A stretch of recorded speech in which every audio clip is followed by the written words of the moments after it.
Hello and welcome to the Oakland County Megacast. I'm Tyler Kieft in the studios of our flagship stations, 89.3 Lakes FM and Civic Center TV. In addition, today, as always, we're on 88.1 WBFH, the Biff, as well as on Birmingham Area Municipal Access. Both our TV stations, Civic Center TV and Birmingham Area Municipal Access, are on Comcast, Channel 15, and AT&T, Channel 99. Civic Center TV also on the web, civiccentertv.com. Click on our Watch Live link on our homepage or watch on that small player on our homepage in the top right. Now today, due to precautions on our end, we're taking extra precautions here at Civic Center TV due to the current spike in cases in COVID-19 in Oakland County and throughout the state of Michigan to do everything we can to limit who we have in the studio each and every day. So for that reason, for the time being, we're going to have me be here in our studios for these shows Monday through Friday, 10 a.m. to 12 noon, and continue on for the foreseeable future, being extra cautious and having Ronnie continue to do the show as we've done so many times before from home. And we're also today on her journalist page via Facebook Live. Ronnie. Yeah, I had to go in and kind of snag some of my old gear for my husband because he had confiscated it after I returned to the studio. So a little bit of a setup here, but we're back. Comfortable conditions here at our home. But I will say, just as a warning to everyone, you could hear Trixie a time or two. Kind of hard to keep a 70-pound rescue mutt quiet throughout the day. So, if she makes an appearance, our apologies ahead of time. Yeah, I'll try to limit the amount of barking that I do over here. Other than that, there's literally nobody else in this building. If anything is happening outside, I'm not going to hear it until the end of the show. I'm not going to know. And if anybody else is in here, frankly, I'll be very surprised.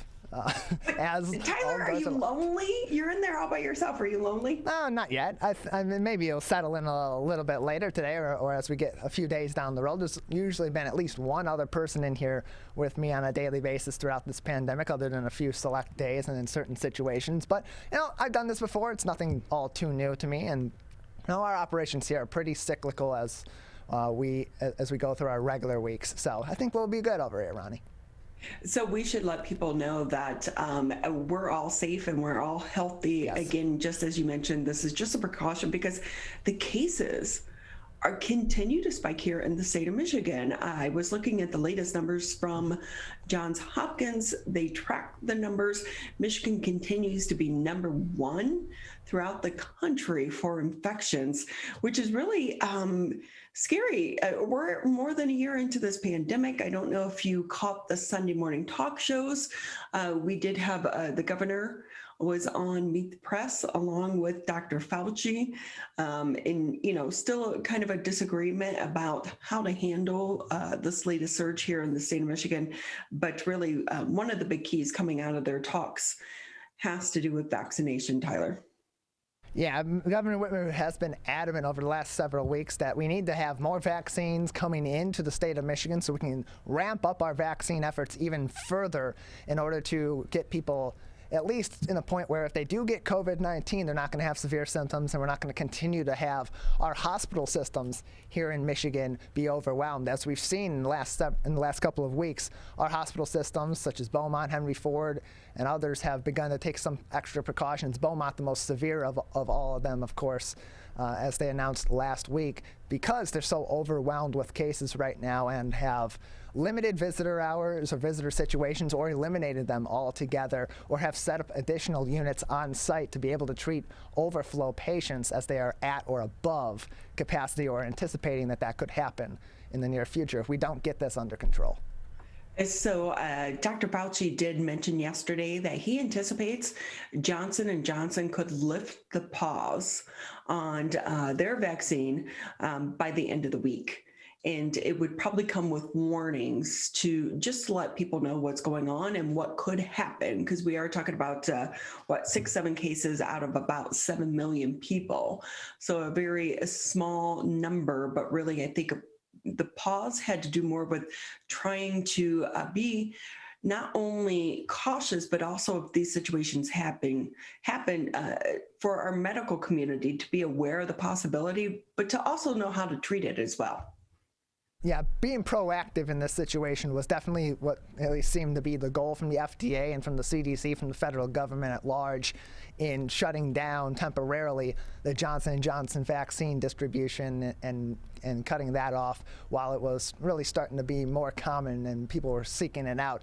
Not necessarily because they were worried that this vaccine, that the complications that had been seen in those 6 cases were going to be more widespread, but so that they could get definitive information to primary care providers of what to look out for and how to potentially treat these situations to prevent them from being serious or being deadly should it get to that point. And so that's what the whole purpose of that shutdown was. They weren't sure if it was going to be a few days, a few weeks, whatever the case may be, but the expectation now is that sometime this week they will resume or suggest resuming Johnson & Johnson vaccine distribution and have that information. So it's good to know, at least, that with that precaution being taken, that they have gotten that information in a relatively quick amount of time so that these vaccines, being single dose especially, can get back out to the public. So with that, we can kind of jump into the daily headlines. With that, Tyler, I don't know if you noticed that on Friday, Michigan extended by 5 weeks the pandemic order that limits business capacity and requires masks in public, even for young children in daycare, as the state battles the country's highest daily coronavirus infection rates. So the measure, which was expected and replaces one that had been due to expire today, says that in addition to existing measures, child care facilities and camps must make a good faith effort to ensure children ages 2 to 4 wear face coverings starting April 26. That age group, as we know, was previously exempt. Now, the revision aligns with recommendations for the CDC and prevention and the American Academy on Pediatrics. Conservatives, of course, criticize trying to put a mask on a 2-year-old. Anyone with a toddler knows it can be a bit of a struggle, but the governor has resisted tightening restrictions that were in place during 2 previous COVID-19 surges, including prohibitions on indoor restaurant dining, in-person high school instruction, and youth sports. She instead is urging a voluntary pause on the activities and pushing vaccinations and treatments. This current order goes through May 24th. The numbers continue where they are right now. I would anticipate, again, that's going to be extended. The governor, when she made the rounds yesterday on the national news talk circuit, one thing she is starting to say right now, Tyler, I'd like to get your thoughts about this, is that the increase in the cases started after her executive orders were revoked due to the Michigan Supreme Court decision. I don't think I'm buying that, because it's like you're just now coming up with this, and our numbers actually went down during the pause, but she's kind of using it as one of the reasons why she's not putting new restrictions in place. And we do know the governor does not have the powers to do this. And what they were saying in that Supreme Court decision is the powers would only be in place for 28 days. But now what is happening is the rulings are coming through the MDHHS, which we know is an appointed position, and they're following the governor's orders. Yeah, I think that the declaration that this is all due to her not being able to put those executive orders in place specifically, I think that that's an easy excuse to throw out there, but I don't think it's quite accurate. I think a better way to say it would be, to frame it would be, look, when we had these restrictions in place, when we had the state, whether it be the stay-at-home order, whether it be the pauses that were in place, cases did go down. And as we lifted things and people went back out and they stopped being as careful and maybe weren't as compliant with the basic precautions that we've been following since the very beginning of this pandemic, cases went up. And in the case now with the variants being out there, particularly the B117 UK variant that is more easily spread and can have more severe symptoms than the regular novel coronavirus we've been dealing with, on top of there being less restrictions out there and people maybe not entirely being compliant with the basics, that those cases are going up. And if that's the argument, that's a much more believable one than, well, I can't make the orders anymore because of the Supreme Court ruling, and now my hands are tied, I can't really do anything, and that's why cases are going up. I think that it goes back again to explaining why the change of heart has come into place, because those temporary restrictions, those pauses, while they weren't necessarily temporary and continued to be extended, were, by following that science and data, working to some extent, and all of a sudden, the governor and her administration decided to discontinue with that route, claiming a compliance and a variant problem, when throughout all this, when there has been a compliance issue and those rules have been in place, they've been shown to be pretty helpful. So recently it was in the headlines about the individuals that died after the vaccine. Well, it turns out they were actually infected before the injection. So 3 of the 4 people whose deaths were previously identified as possible breakthrough cases, where a person contracts COVID-19 after being fully vaccinated, had actually contracted the virus before getting the injections. That's according to state health officials. The deaths were among cases identified during weekly reviews by the Michigan Department of Health and Human Services, when data on confirmed and possible cases of COVID-19 are compared with vaccination data. So no vaccine, as we all know, is 100% effective. Public health officials conduct the reviews to track the effectiveness of the COVID-19 vaccine. So positive tests that occur 14 or more days after a person completes vaccination are flagged as possible breakthrough cases. So MDHHS announced on April 5th that 246 such cases have been identified here in Michigan, including 3 people who died. The review included cases that were reported between January 1st and March 31st. So maybe this new information will help people that are kind of on the fence about getting the vaccine at least feel more comfortable. And also for those that are going to go get the vaccine or have gotten one shot or are approaching their second shot, to also continue to be extra careful as they approach that, because while you are going to get the shot and while you are going to have those protections in place from these vaccines, you can still get COVID-19, and you can still get COVID-19 before that and have some effects while you're in the period where these vaccines are taking their full effect. So good news is that these what were supposedly breakthrough cases have turned out to not be breakthrough cases. I think that's very good in the sense of it's going to maybe relieve some apprehension that people have had about getting the COVID-19 vaccine, even though, much like the blood clot situation with the Johnson & Johnson vaccine that caused a recent pause, these were very rare occurrences across the board, a very small percentage of a percentage that had these breakthrough cases supposedly that have now been, of course, reversed. I think that's always going to be good news to hear that these weren't something that were more common and that these didn't actually happen after vaccinations happened. And we can all learn something from this, be more cautious as we approach getting the vaccine, and until we are through the period in which the vaccine can take, the vaccine, whichever one you get, Pfizer, Moderna, or Johnson & Johnson, when it is continued, that you're extra cautious until it has taken its full effect through that time. Yeah, and I know that we did talk about this last week. It's pretty much expected that you will need a booster shot every year, pretty much similar to the flu shot that we get as well. Typically, you have to get a new one each and every year. They're anticipating possibly the same thing with the vaccines for COVID-19. It really does feel like we're living Groundhog Day, doesn't it?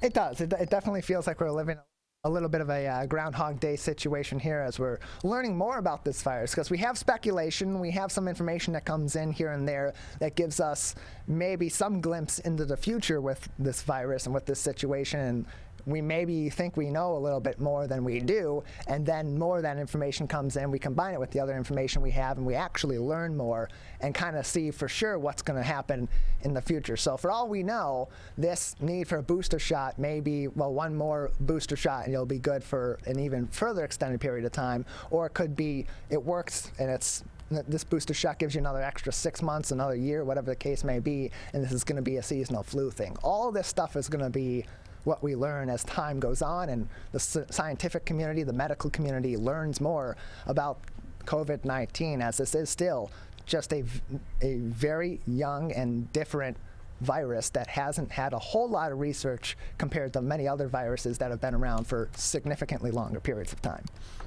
So Tyler, I threw in this next story just for you. I figured. MSU is going to allow up to 6,000 fans for spring football games. So Michigan State is going to allow up to 6,000 fans at Spartan Stadium for its spring game on April 24th. That's according to the university. They made the announcement over the weekend. In addition to fans, the marching band and cheer team will be in attendance, keeping within guidelines established by the health department. So while it's still being called the spring game, the event, which begins at 2 p.m., will be a 10 to 15 period practice that will include live scrimmage time. So on Tuesday, tomorrow, mark your calendars. Spartan Fund members in the top 3 donor levels will be able to claim up to 4 digital tickets from a limited allotment. Then on Wednesday, tickets are going to be available beginning at 8 a.m. at msuspartans.com with the opportunity to secure up to 4 tickets. MSU students are going to be able to claim on Wednesday one of 500 tickets allotted for students. And of course, keep in mind, if you are hoping to snag one of these tickets and go, all of those in attendance must wear face coverings, and there will be a health screening. So it's baby steps. We're getting baby steps back to being normal once again, Tyler. Yeah, and as we go further on throughout the pandemic and more people are getting vaccinated, and hopefully in the case of our state and other states that are experiencing spikes, those numbers start to go down, we'll see these baby steps. And these are good steps to be taken by organizations to say, well, things are getting a little bit safer in some capacity or another, or we can start to take these many precautions and take steps forward, but not take necessarily big leaps forward that could potentially put our situations at risk. So seeing stuff like this is definitely good news, seeing that they're going to allow up to 6,000 fans into that relatively large stadium there in East Lansing. It's not a lot of people, but it's some people. It'll be good for the players. I'm sure they'll enjoy playing in front of fans for the first time in forever, and some of them for the first time as college athletes. It'll be good for the fans who have been waiting to get back into that environment. There's nothing quite like the experience of Spartan football on a Saturday or even the spring game. It's always something that's exciting for the MSU faithful, and it's a good sign of what's to come, and it's a sign of hope, if nothing else, because we are so far into this pandemic, over a year into this, and everybody's looking for and seeking some semblance of normalcy to be coming back, and every little step forward is going to be well taken by a lot of people, Ronnie. So with that, Tyler, would you be comfortable going to a game? I would. In a situation like this, especially after I get my second vaccination shot here in a couple of weeks, and I'm through that vaccination period where it's taken its full effect, with the screenings being in place, with the other precautions being in place, and the limited audience, I would be comfortable going, yes. Well, we'll see, hopefully by the fall time as well. It'll be a little bit safer for people to go without all of the concerns, because we'll have so many more people vaccinated here within the state of Michigan. So I know that, like you're a crazy Spartans fan, my brother-in-law is amongst that group as well. Good. Football season it really is a huge time for so many college football fans. Yeah, it is. It's a big time of the year for college football fans, both those on campus. It's one of the, especially at bigger universities like the University of Michigan, Michigan State, even Central Michigan and Eastern. It's such a pillar of the college experience in these larger universities. It's something that people rally behind. It's one of the favorite sports and sporting events of anyone here in the state of Michigan. There's always a lot of hoopla behind the Michigan versus Michigan State game, behind the game at the end of the season for Michigan fans as they go up against Ohio State. And having this last year be in a limited fan experience situation or a no fan experience situation, having that come back, even if it's a partial situation or ideally, best case scenario, a full situation that's back to normalcy, it's going to be very welcomed by sports fans and just by the general public as well, because it's something to have some fun with that we haven't been able to do, especially in those normal ways over this past year plus we've been in this pandemic. I will say it'll be good when we get back to life. Yes. Eventually. Like we used to know it, right? For me, it's live concerts as well. Yeah. Tailgating, I was never big into going to the actual game. Well, let me just tailgate. That's where the fun is. But I think we will appreciate it so much more as we start to get back to some of the activities in the life as we used to know it. Gratitude is something that we should all be feeling about right now. So, hey, with that, just as a reminder, you can always catch the latest headlines. Just go to civiccentertv.com, click on coronavirus. That's where we post the headlines each and every morning. Then at the top of the page, we also have direct links to some valuable resources that you can check out on your own, including the CDC, the state of Michigan, and also Oakland County's website, so you can keep up to date yourself on some of the things that are happening in our community. With that, we are going to take a quick break here on the Monday edition of the Megacast. When we come back in the 10 o'clock hour, we have a great show ahead for you. We are going to be talking with the owners of Toyology. We all need to be kids right now. We do. So we love them because they are local entities. So we'll be speaking with them to see how they are continuing to manage more than a year into the pandemic. And then coming up around 10:40, we'll be speaking with the CEO of Focus Hope. Such an important day for this conversation as the verdict, or at least the jury, is starting deliberations and the George Floyd case. So it'd be interesting to get the CEO's perspective on that case and everything else that is going on in our country right now, but also how are they doing? Because Focus Hope was born out of the 1967 civil unrest here in the Detroit area. Are they hopeful for our future? So all of that is coming up here in the 10 o'clock hour of the Megacast. In times like these, we have to believe in each other. And we believe that you'll do the right thing when it comes to stopping the spread of COVID. Follow the 3 W's. Wear a mask. Wash your hands. Watch your distance. And when it's your turn to get the vaccine, take your shot. It all comes down to the golden rule. Treat others the way you want to be treated. We're so close, Michigan. We can do this together. Quitting smoking can improve your health, but it also protects your loved ones from secondhand smoke. Did you know there's no risk-free level of exposure to secondhand smoke? Smoke from cigarettes, e-cigs, and hookah can travel through ventilation systems and harm those around you. So clear the air and stop secondhand smoke. Call the Michigan Tobacco Quit Line at 1-800-784-8669. A message from the Michigan Department of Health and Human Services. I want to get back to seeing my grandbabies every Sunday and smothering them with big hugs and kisses. I want to get back to football games with my boys. I want to get back to feeling and touching, connecting with the people around me. I want to get back to family dinners and my grandma's mac and cheese. I want to get back to real grocery shopping, taking my time, walking down every aisle, smelling the tomatoes and melons, having a free sample or 2 or 3. COVID-19 has changed how we live and how we feel. But now, there are vaccines. And they are the first step that let us get back to feeling optimistic about the days ahead of us. It's okay to have questions. Is it safe? Should I get it? Should I wait?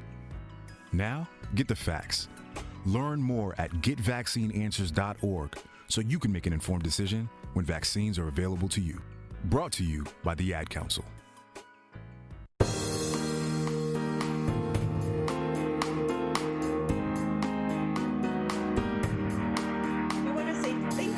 Taking time out of your day to be with us here on the Megacast. As a reminder, you can always catch us on Civic Center TV, Birmingham area municipal access. If you have cable, thank you.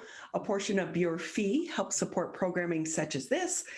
Channel 15 if you have Comcast, 99 on AT&T. You can also listen to us on the radio, 89.3 Lakes FM, 88.1 FM The Biff. And then today, we are also live streaming today's edition of the show on my journalist page, Ronnie Dahl. So you can check us out there as well. You know, you are never too old to be a kid. And I think right now, more than a year into this pandemic, we all need to find a way to just play. To talk a little bit more, let's bring in Nori and Jenna Klar. They are the marketing director and the owner for Toyology, a local toy store company. I love that you all are still around because our toy stores have been going out of business. Yes, they have. We're here. So with that, tell us about your journey into Toyland per se. What a fun job, by the way. Thanks. So actually, I'm a pharmacist, so I joke that I'm a pharmacist gone toyologist, and it's much more fun.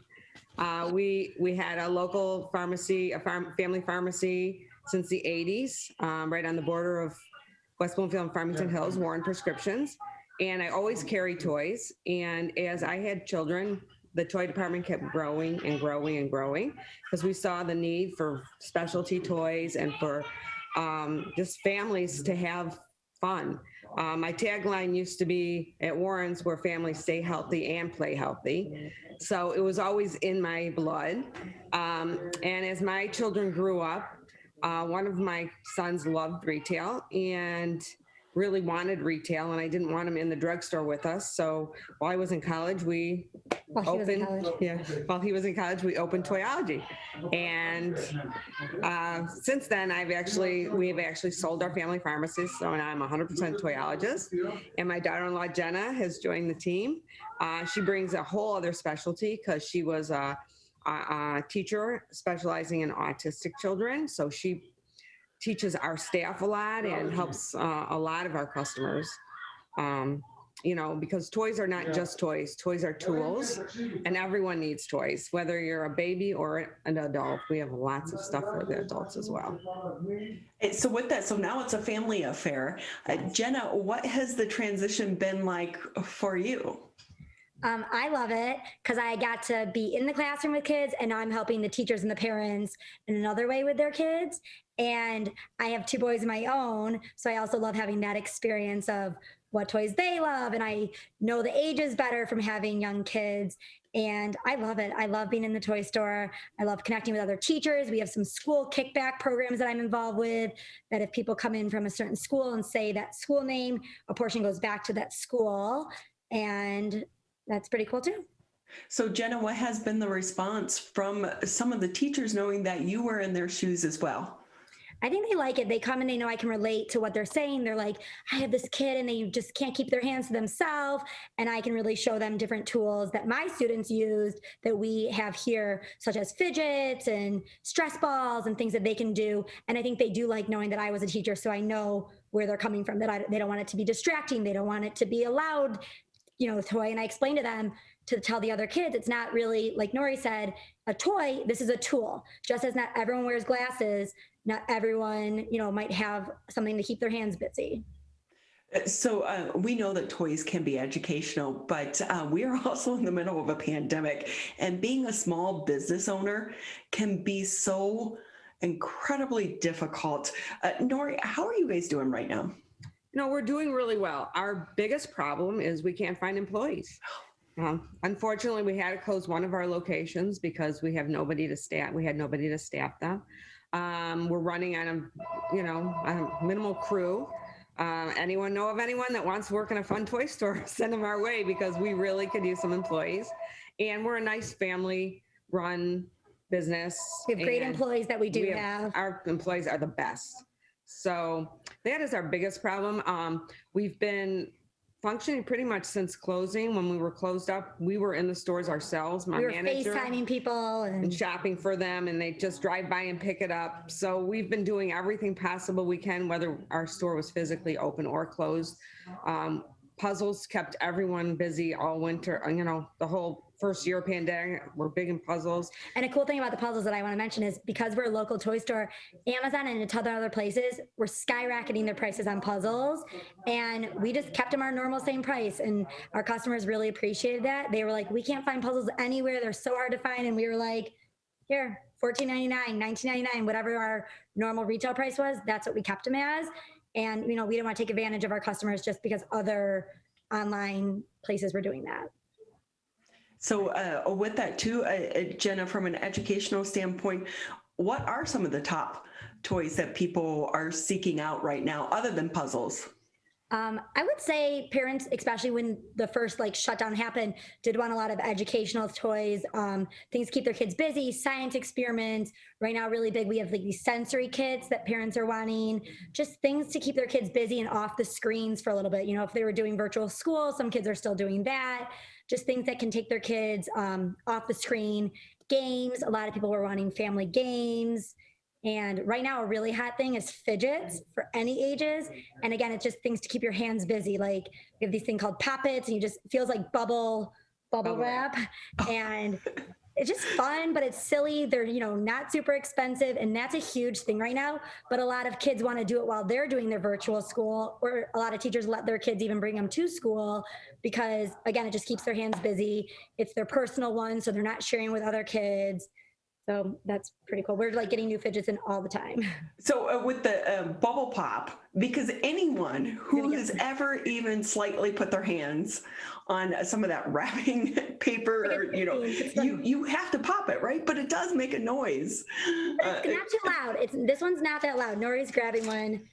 Oh, they're just poppers, and they come all different sizes. Oh, how fun! So, and Nori, who gets to pick all these fun toys? I actually do all the buying for all of our 3 locations and fill up all the stores. That's been a challenge this year as well because we're not able to go to our shows. The toy fair in New York we go to. So I spend a lot of time on a lot of Zoom calls with manufacturers showing me their new products. And I'm part of a good toy group where we do all our catalogs together. So if you check our online store, we do have catalog winter, fall, spring, summer, fall. Some are mailed out and some are just online. And so I use experts all over. There's about 100 of us independent toy stores every Tuesday talking together on the products since we can't meet in person. So with that, we know Amazon is exploding, and some of the big box stores have been extremely busy throughout the pandemic. But as a small business owner, how have you changed your business model to try to stay afloat, not just now during the pandemic, more than a year into the crisis, but over the next 6 months as well? Our web store, we utilized a website, but not to the extent that we have now, which kind of needed to happen. It just gave us the push to do it sooner. So customers can shop on our website. We have way more items. We try to get every item in store on our website so people can do shipping. We do delivery, and they can also do curbside pickup. So that really helped us as well. The other thing is we stay true to our model. We are focused on customer service, families. We know our customers by name. We have a personal service that no one else has. We have free gift wrapping, which people like to get that as well. But we do stick to our model. We are here, we carry quality toys. We don't bring in junk to make extra money on. We believe in everything we do, and we stay true to our hearts. And if you go to a big box store, Amazon, they're not going to tell you what's great for that kid with that interest, or what's the newest product, or how to do it, or stand by it the way we do. So we kind of pride ourselves with that too, that all of our toyologists in store can really walk through the store with someone and help them find the perfect product. We're talking with Nori and Jenna Klar there with Toyology, and I love that you guys call yourself Toyologist. Our youngest toyologist is 5 years old, Jenna's son, and he's on a lot of our Facebook posts and our videos, and he's hysterical, and everyone loves to follow Ezra. He's very into it. Well, you need a tester. So this is the poppet we were kind of talking about, and it's not super loud. It comes in a ton of different designs, and again, double-sided, and you're just doing one and then the other, but it's quiet, but it's really satisfying. Yeah, it's definitely not near as loud as bubble wrap. Right. So with that, how has it been with the supply chain right now? That's also an issue. So I'll order, if I place an order from a company with 20, 30 items, I may get 10 or 15 in. So yeah, they're backed up. So I am having to change my buying, but our store is stocked full of all the items we believe in, and some we run out of and are out for a little while. And I've got a nice backup coming when the ship arrives. They say the ports are backed up a lot. So yes, I mean, we forget, the supply chain. This is impacting every aspect of our lives. And with that, have you seen a shift in the types of toys from the very beginning of the pandemic to now, as hopefully we start to come out of this and kids get back into the classrooms? I do. And I know the whole push now for my holiday catalog is really all about families together, generations together, because now the grandparents are able to be with the kids, but we're still staying in our tight-knit groups. So a lot of the products that they're pushing for the holiday season and the fall season are multi-generational products that everyone can do together and have an experience. It's all about an experience and fun and laugh together without being so serious and always so worried about what's going on in the world. So in that respect, yes. So I'm sure you've seen a lot of frazzled parents over the past 12 months. Yes. In the shutdown, my friends were like, we need this, we need stuff to keep them busy. We need sticker books. We need, arts and craft projects. So I feel like a lot of that was in the beginning as well. And then as it got nicer, everyone wanted outdoor stuff. They wanted to get their kids outside. It was a safe thing to do. And they wanted outdoor products. Which we also have a lot of great outdoor products, things you don't see. So I know it's been a challenge as small business owners, but with that, any silver linings throughout the pandemic? I think people got to see how important it was to shop local. They wanted to, keep us in business, and they were purchasing through our curbside if they weren't comfortable coming in, calling us, reaching out through email, and kind of just like coming together in that way. Yeah, I'm hoping people will keep appreciating people, which I think people got away from, and, realize, who's there for you. And we miss that. We miss being able to walk into the toy store. So many of us grew up on Toys R Us and the big box stores and KB Toys, and they've all gone away as Amazon and some of the big box stores kind of take over, but it's still never that feeling of going into a toy store and the excitement as a kid. Right. We love seeing kids come in to pick out the gift for their friend for their birthday or pick out what they want. And we hope that never changes, because it's not the same experience from shopping online. It definitely is. Hey, Jenna, if I can ask you as the marketing director, any tips that you could offer other small businesses as we continue into this crisis? I think just trying to get as much out there as you can on your social media. We definitely have been posting more on our Facebook and our Instagram. We just started a TikTok account because that's really popular now. So just kind of keeping up with the trends of social media, and we send emails with more info and just focusing more on the product so people can really see, if they're not comfortable coming in the store, what we have. We want to still show it to them in a different way. We're talking with Nori and Jenna Klar. They're with Toyology. And I'm sorry, Nori, what do you want to say? No, I was just going to say, in all our stores, we have a very safe, clean environment. Our stores are never really busy. People trickle in. We stay very separate, and it's a safe, warm environment to come to. So don't be afraid to come out. We require masks. We do not let anyone in our stores if they do not wear their mask properly. So with that, can you give your locations and also your website if people want to find out more? Yep. So we're in West Bloomfield in the Orchard Mall. We're in Bloomfield Hills right next to Trader Joe's. And we're in Royal Oak right on Main Street. And our website's toyologytoys.com. So I have to ask one last question before we let you go. What's it like to work with your family 24/7? We're lucky. We love each other. Yes, we do. We're very lucky. So it's good. Well, we're so lucky to have you here in our community. We're sorry that you had to close one location, though, because so many kids get so much enjoyment, and adults as well, out of coming into your toy store. I know for me, I've been in the one that is right there next to Trader Joe's in West Bloomfield, and it really is fun, even for us adults that don't have kids. So we wish you continued success, and thank you again for your time. Thanks for having us. We appreciate it. Nori and Jenna Klar, they're with Toyology. It's a local toy company right here in our neighborhood. Please continue to support our small businesses. We're going to take a quick break here on the Megacast, and when we come back, the CEO of Focus Hope will be joining us on the Megacast.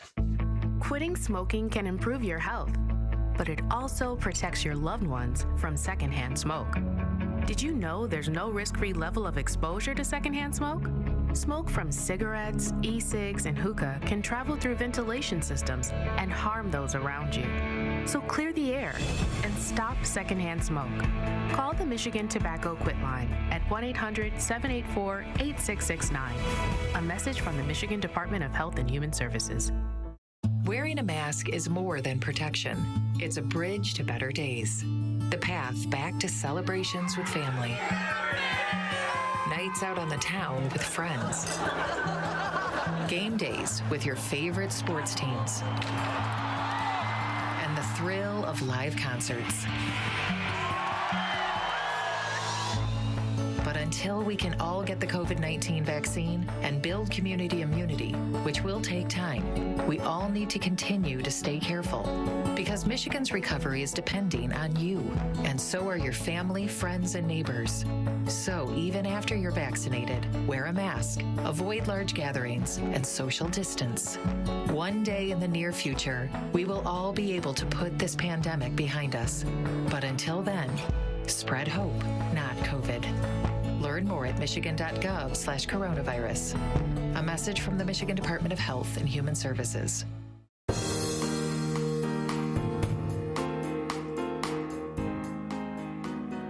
Thank you for taking time out of your day to be with us here on the Megacast. I'm Ronnie Dahl here in my home studios while Mr. Tyler Keefe, the man, the Wonder Man, that's what we need to call you, Tyler. You need a cape. You're a superhero to Civic Center TV and all of our platforms. He's holding things down all by himself back there at the studio. So we always want to say thank you, Tyler, for everything that you're doing. And just as a reminder, we're live here Monday through Friday, 10 a.m. until noon. This show was born out of this crisis. Back when Dave Scott and Tyler started the show just over a year ago, they anticipated it was only going to be maybe 2 weeks. 2 weeks turned into a month, which, as we all know, has turned into more than a year because this crisis continues on and we are not out of it yet. But another crisis that has been going on in our country from the beginning of time is one where we're talking about racial injustice. And one of my favorite organizations within the city of Detroit, they're doing such important work, Focus Hope. For those that may not know, it actually started out of the 1967 civil unrest in the city of Detroit. And its aim is to try to bring us together to close the divide of racial and economic injustice. But here we are all this time later, and the work is still going on. To talk a little bit more, we are honored to bring in the CEO, Portia Roberson. Thank you so much for being with us. Thank you for having me, Ronnie. I appreciate it this morning. And you are absolutely right on two fronts. One, I heard your last interview, and I love Toyology, and it's fun for even those of us who don't have children of our own. I try to pretend it's for my nieces, but it's a little bit for me. But you are absolutely right about not only Focus Hope being around for 53 years now, we just started our 53rd year, and both the greatness of being around for a long time and being able to serve our community, but also sort of the challenge of the fact that some of the issues that we were started because of are still there today. And I wonder with that, Portia, are you hopeful knowing that it feels like we keep repeating the same cycle as a nation, as a state, as a country? Are you hopeful? Can we get past this? You know, it's difficult. I mean, there have definitely been some days. I know that after the murder of George Floyd, I certainly felt a little bit like I wrote a letter to our staff and I talked about the fact that leading Focus Hope at this moment was so very, telling to me, because we seem to be back in sort of that same moment, right? But at the same time, I see throughout this last year, especially, I see people coming together in ways that I had never, I'm blown away by. So there are days when I'm a little less hopeful, but overall, I would say that the support of the community, the coming together of people through this pandemic, through all of this, what's going on in this country, does give me hope again. And it really makes you wonder, because we know now more than ever that my breath impacts your breath and the person of our neighbor. But yet here we are, and it feels like as a nation, we're more divided than ever. Yeah, I mean, I certainly think that political divide grows, and, people want to, for lack of a better way of putting it, stand their ground on the issues that they believe in. I think, there have been moments throughout this past year where we have recognized our common humanity. And I think at the core, that's what we have to remember, that, as I go, my neighbor goes, right? And so until we really accept the fact that one of us doesn't rise if all of us don't rise, that we're not going to get ahead. I often say, particularly because Focus Hope is an organization started out of sort of harmonizing or bringing back together a divide between races. I think it's evolved a little bit. I think we're talking about a class divide as much as we're talking about a race divide now. And I really, really, I look around and I say to folks all the time, like, if we recognize that poor people in the Appalachian Mountains have a lot in common with poor people in urban cities like Detroit, if they really recognize the commonality between them, we could shake this whole thing up a bit. I will say, I grew up one of 9 kids. I'm the first in my family to go to college. We're the youngest. I have a twin sister. And then neither one of my parents have a high school education. And it really is like you learn poor is poor. Poor is poor. Right. And how do you change and break that cycle? And a lot of it does come through in mentorships and programs such as those that are offered through your organization.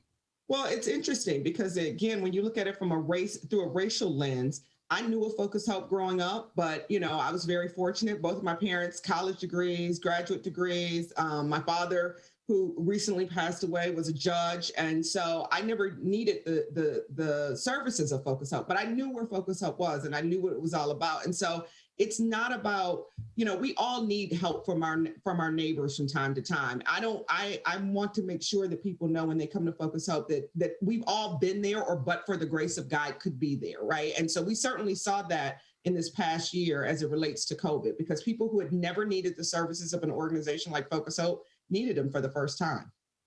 And we're speaking with Portia Roberson. She's the CEO for Focus Hope. And with that, how are you and your teammates doing throughout this pandemic? And how are you able to service people when you're about connecting people? Yeah, well, it's interesting. I heard your lead in where you talked about we thought it was going to be 2 weeks. And that's certainly what we thought at Focus Hope. I thought as the CEO, we'll be out for 2 weeks, maybe a month. In fact, when we first started talking about a shutdown, I was like, what is a country shut? That's not even possible. Like, what do you mean the shutdown of the country?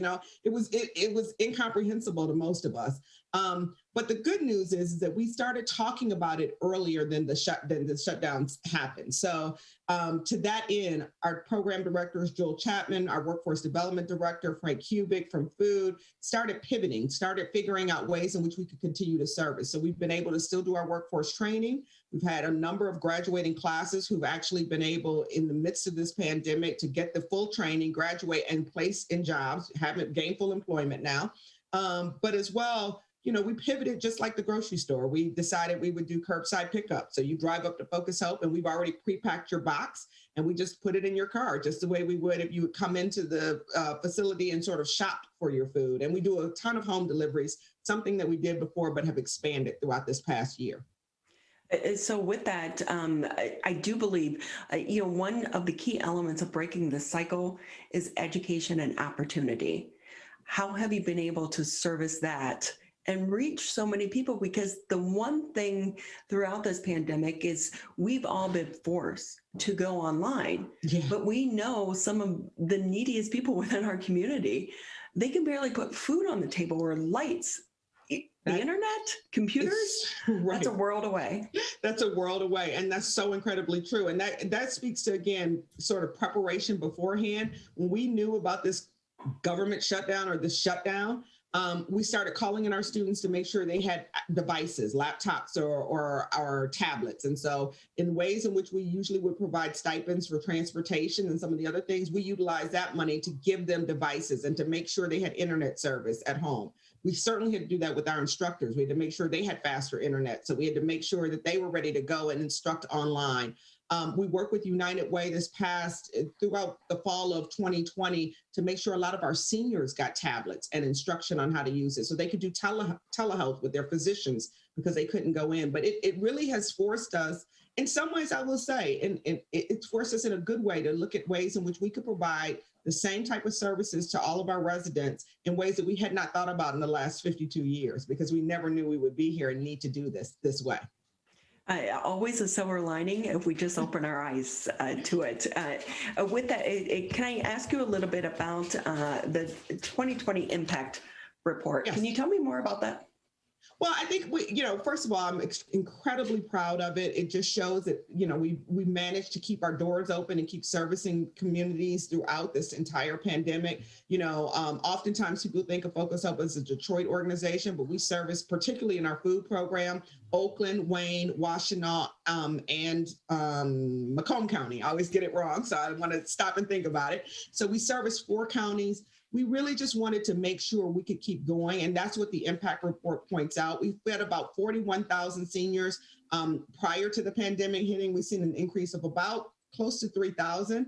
And we've also been able throughout this last year to partner with a lot of organizations. So if you know anything about our food program, what we usually give out is non-perishable items. And so we really worked with Eastern Market and Forgotten Harvest, Gleaners to make sure we could include fresh fruits and vegetables in boxes because we knew people weren't able to supplement by going to the grocery store. A lot of our seniors weren't able to do that. So getting that in a box for them as well.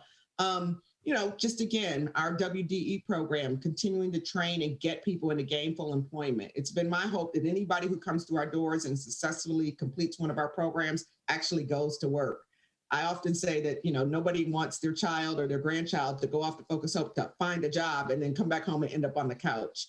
And then lastly, I would be remiss if I didn't talk about our early education program and how we virtually tried to do home, sort of help parents with that homeschooling, with getting, going through a computer. Now, it's much more difficult for us because our children are up to 4 years old. So we're talking little kids and their attention spans on computers are not that long. But being able to do a home visit and figuring out ways in which we could provide for our families diapers and wipes and formula has been huge throughout 2020. So our impact report is really to show everybody that Focus Hope is still here. And we're going to keep going as long as we have to, whether we're in these kind of circumstances or whether the circumstances hopefully change a little bit and let up a little bit in the future.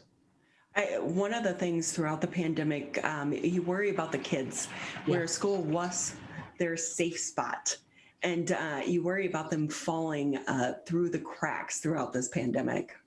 That has been one of our biggest concerns, Ronnie. Our program director for Center for Children, which is what we call our early Head Start and our Head Start program, Wayman Hayes, has worried about that probably since the day we shut down because we also know that, the stress of all of this for some parents, it makes for a more tenuous family situation, let's put it that way. And we don't have the opportunity to have our eyes on kids. Usually we see the kid every day. We see a child every day. And so we're able to identify if we think something is going on that shouldn't be going on. And so, again, a little bit, I would say, of us providing some things for our families was to be able to have our families come up and pick those things up, and hopefully we'd see a child and, even if it was through a car and socially distanced, we were able to at least kind of physically lay our eyes on that child.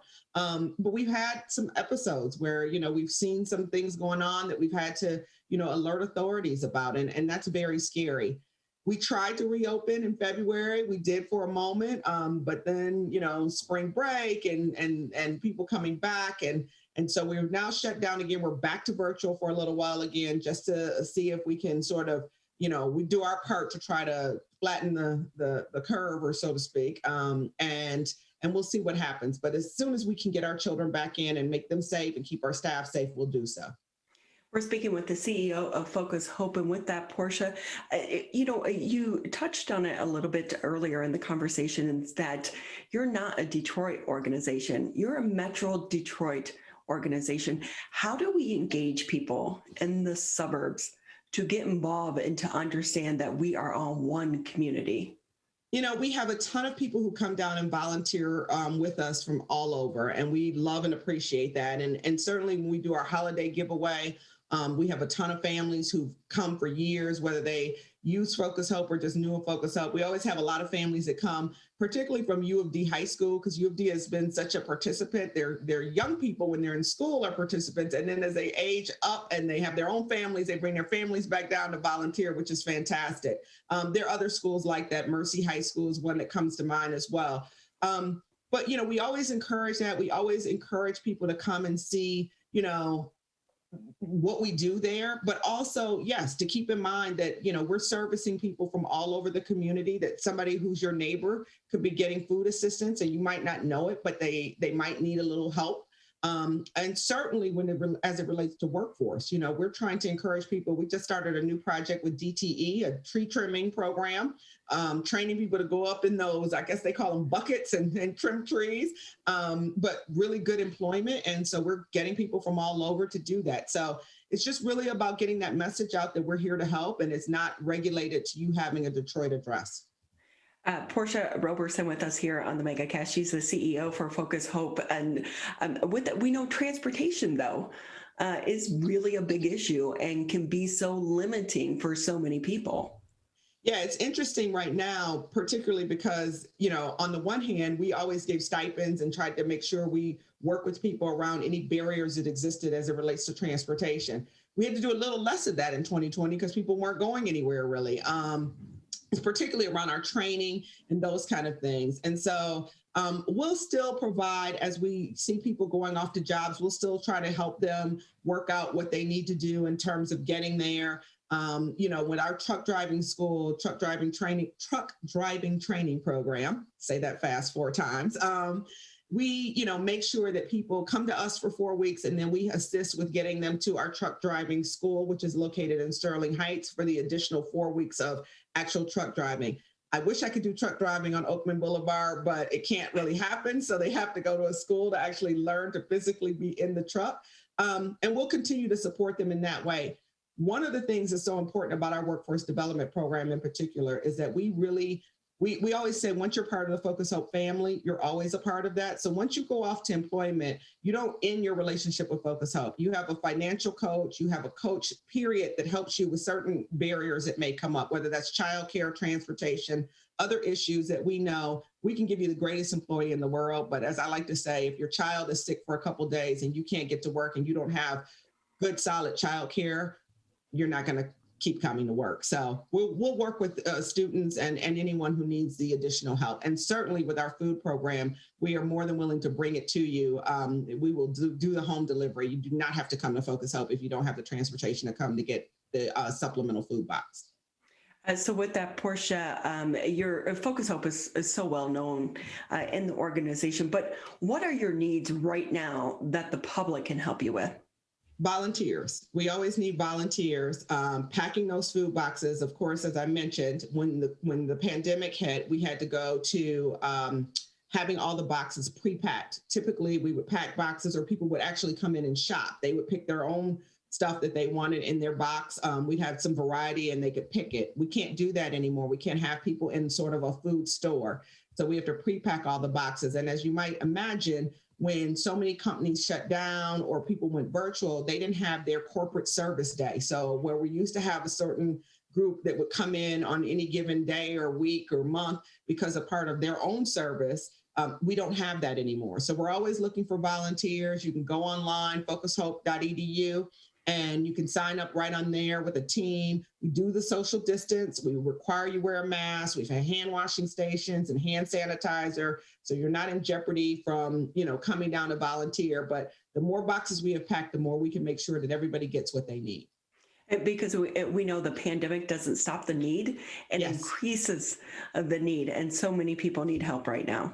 Absolutely. I mean, I tell people all the time the need was there before the pandemic hit, and we just saw people who, again, didn't traditionally need that help, that needed it for the first time. And we want to make sure we're there to service folks. I will say this. I think that what we found is during this time, people are more aware of what nonprofits do. Nonprofits like Focus Hope and so many others, that we had to step into a lot of gaps that, government had to work on some other things, right? They had to work on, testing and vaccinations and some of those kind of things. And a lot of the nonprofits in the Metro Detroit area had to step into those gaps and help people with the food that they needed, help them with, as I said, for our children, for our families, our diapers and wipes and formula and all the kind of things that people don't anticipate needing, because typically their kids were with us for 8 hours a day and they aren't anymore. So we'll continue to do that kind of work. So with that, is there anything you have going on that you want the public to know before we say goodbye to you? Well, we're always, we're a nonprofit, so I would be remiss if I didn't say we always will be looking for donations and asking for donations. But I think the most important thing that I wanted to get out, and certainly what came out of the impact report, is, again, that we've been doing this work. We never missed a day. I'm proud to say we didn't lay off anybody during the pandemic. We kept all of our workers because we needed them, but we needed them not because it's not that I'm proud because we didn't lay off anybody. That's a plus, and I'm happy for our staff. But I'm equally happy because it meant we could serve as many residents, as many citizens as needed us. And we're going to continue to kind of do that work and make sure we can stand in those gaps where people need us. And, to say everybody needs help sometime, and there is no shame in asking for that help, no shame in needing that help. And so I just want people to know that when they come to Focus Hope, we're going to, give them the help that they need and make sure that they can carry themselves through whatever's coming next for all of us. And hopefully it means that we're going to be able to get out this summer and come back down and shop in some of our food stores. But if not, we'll be there to stand in the gaps of what they need. Well, you've made a difference in so many lives. The organization has, and the volunteers and your staff. You're listening to 89.3 WBLD, WBFH 88.1. So we want to say thank you again. And please extend our gratitude to your staff and your team. I know it's been a hard year for all of you as well. Thank you so much. And I appreciate you all having me on to talk about Focus Hope. I always appreciate it. Thank you again. We're going to take a quick break here on the Megacast. And when we come back, we are going to be heading over to one of my favorite places, the West Bloomfield Library. This is the Oakland County Megacast. Finally, I just got my COVID-19 vaccine. I registered with my local health department and they called me. I got mine at the pharmacy, and my neighbor got hers from the hospital. I'm not a techie person, so I called the COVID hotline, and they helped me schedule an appointment. Get vaccinated with the first vaccine you can. Protect us all. Learn more at michigan.gov/COVID vaccine. You're listening to the Oakland County Megacast on 89.3 WBLD Orchard Lake and 88.1 WBFH Bloomfield Hills. The Megacast will return shortly. COVID-19 has caused many families to fall behind on finances and on groceries. But you're not alone. You shouldn't have to worry about putting food on the table. My Bridges offers access to quality food and income assistance to help families across the state get the food support they need.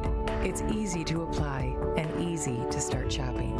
Apply for services at michigan.gov/MIBridges. A message from the Michigan Department of Health and Human Services. I want to get back to seeing my grandbabies every Sunday and smothering them with big hugs and kisses. I want to get back to football games with my boys.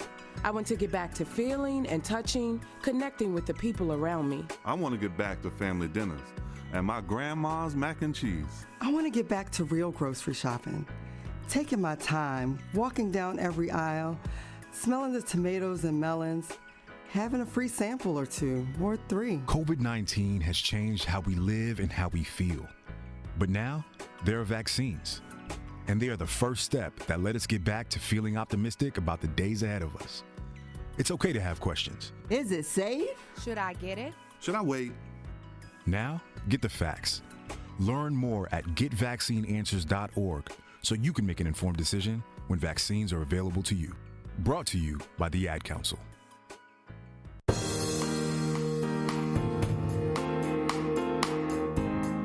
Say thank you for taking time out of your day to be with us here on the Megacast. I'm Ronnie Dahl here in my home studios. Mr. Tyler Keefe holding things down back at Civic Center TV. And just as a reminder, you can always catch us Civic Center TV, Birmingham area municipal access if you have cable. You'll find us at channel 15 on Comcast, 99 on AT&T. You can also, though, listen to us on the radio, 89.3 Lakes FM, 88.1 FM The Biff. And then today we are also live streaming today's edition of the Megacast on my Facebook page. So thank you to everyone for taking time out to tune in to all of our guests as we continue to all work through this pandemic together. And one of the hardest things back in the beginning was the closure of our public libraries. For so many of us, we rely on them, not just for books today and research, but to get the computer, to rent movies, to rent, check out audiobooks. It's become a lifeline and such a valuable asset in our communities. We want to bring in Cathy Russ now. She's the director for the West Bloomfield Township Public Library. Great to have you with us, Cathy. Hi, Ronnie. Thanks for having me. I'm sitting here thinking, like, what is it like to start a new job such as yours in the middle of a pandemic? Talk about challenges. Oh my goodness. Well, I think to start, it's difficult to change jobs anyway sometimes. And I had been at the Troy Library for 13 and a half years. So even just leaving a place where I'd been for such a long time to come to a new job was mentally kind of had to prepare for it. But to do that in the midst of a pandemic, I love it here. It's the best decision I ever made. I'm so happy. I enjoyed Troy very much, but I'm really so happy to be here. Everybody has been wonderful to me. One of the challenges that I've had, though, is to meet people. I would love to come to the station and do this in person. Our board meetings have been virtual. So I know our library board members, and I've seen them individually in person, but to just be in a room with my library board would be a wonderful thing. I haven't had the opportunity to meet as many people in the community as I would like just because of the pandemic. So I think just becoming familiar. I'm the type too, I want to know everything yesterday. And I want to know everybody yesterday. And I like always to know my community. I like to know my patrons. I like to know who I'm serving. And so I'm working on it, but it's just been a little bit slower. So I remember first moving to the community. Anytime I moved, the first thing I would do is go get a library card. And so when I moved to this area and going to the West Bloomfield Library, it was like, oh my gosh, this isn't a library. This is like an escape, They have the fireplace with the magazines and, just all the research material that was available. And I will say at the time I was working in Toledo and then Lansing, checking out the audiobooks saved me. But what's it been? Are your doors still open right now? Are you on limited hours? How is that working? Okay, that's a great question. I appreciate it very much because if you pay attention to the news or, the library scene, I guess, some libraries are open, some libraries are not open, some libraries are on limited service. And I guess the thing for the viewers and listeners to know is we're not all doing the same thing. And there are reasons for that. It just depends on the community. Some communities have closed their libraries because of the case surge. And they feel it's safer to just do, say, curbside pickup. The Troy Public Library is completely closed right now because they had an outbreak of COVID, so there are no services at all through Thursday. I am happy to report that the West Bloomfield Library has been open consistently since June, and we did close a day or two here and there because of a COVID case, but I'm very pleased. Our safety protocols are working. We're doing everything we can to keep our staff safe, to keep our patrons safe. I think one of the challenges, to be honest with you, is to make sure that the staff stays social distanced from each other. Bless you. Because what you don't want is if a staff member comes down with COVID and then transmits that to their coworkers, and then if it takes out a department, then we would have to close. And so we tried as much as we can to protect against that. I think some of the challenges are that, with vaccinations, happening a lot more frequently, and they're a lot more accessible. There is some desire on the part of the public to resume services as we did, 2 years ago. Bring back programming, bring back the study rooms. We're not there yet. We're still asking people to limit their visits to about 45 minutes. We do allow people to use the computers for a 45-minute session. We're not, horrible timekeepers. If you stay 50 minutes or 55 minutes, we're not going to be upset by that. But we want to keep things moving so we don't encourage crowds, basically, in gatherings. So do you find that as you've been able to reopen, that the computer services are more in demand than what they were before? Or are people just coming in to kind of get out of the house? Because, there's nothing like going to the library and just walking along the aisles and looking at all the titles.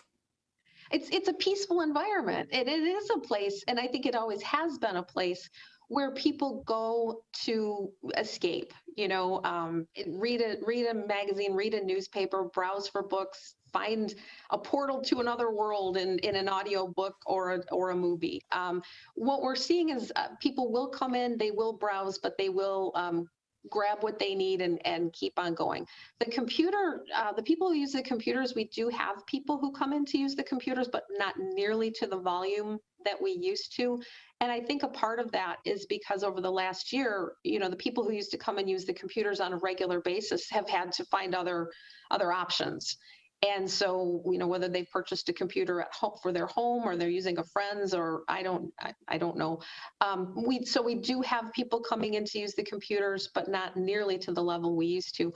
But we do still have people coming in to browse. And I think it's so important to, you have to have human contact. Sometimes you need to get out of your house.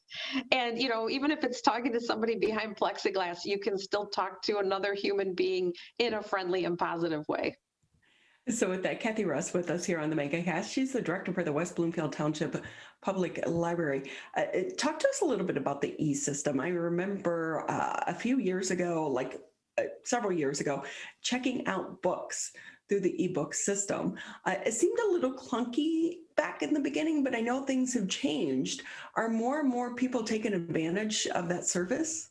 Oh gosh, yes. And actually we have 2 platforms. One is called Cloud Library. The other one is called Overdrive/Libby.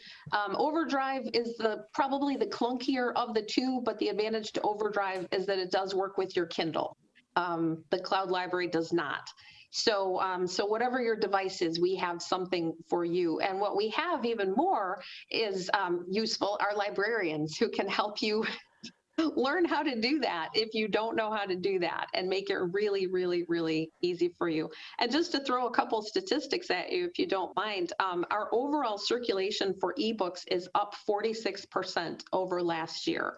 Wow. Yeah. So, basically, by half doing, I can't do the math in my head, but 46% over last year. And our overall circulation of all of our e-materials, and by that I mean not just ebooks, but we have e-audiobooks. So instead of having those CDs that you used to have to swap out in the car, you can just Bluetooth an e-audiobook and listen to something while you drive, which is really cool.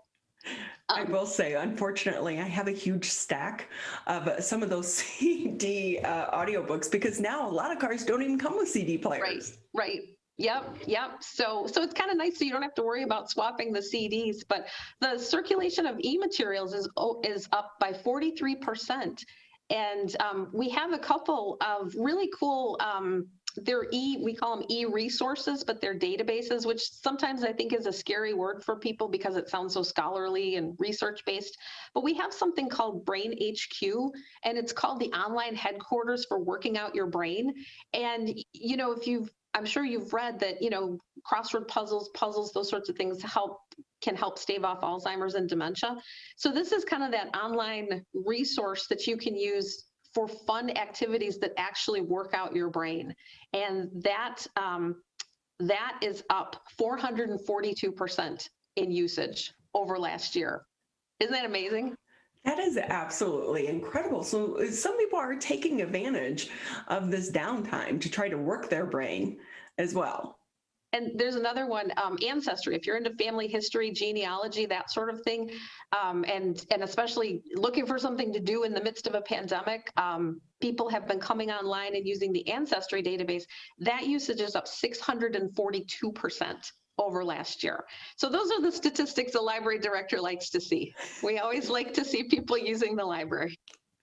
So they're using it, but they're using it in a different way. Yes. So going forward, how do you think that could shape how you manage the library for the next 6 months, maybe the next year?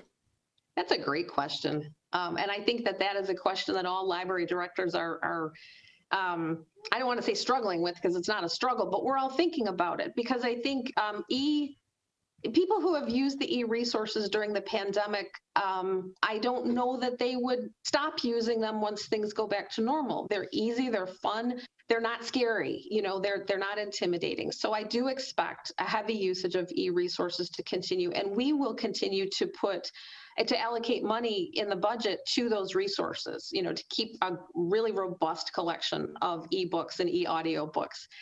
We still want to give love to the print, though, and the DVDs, because I believe very strongly the library should have something for everyone. And, not everybody's into the e, and that's okay.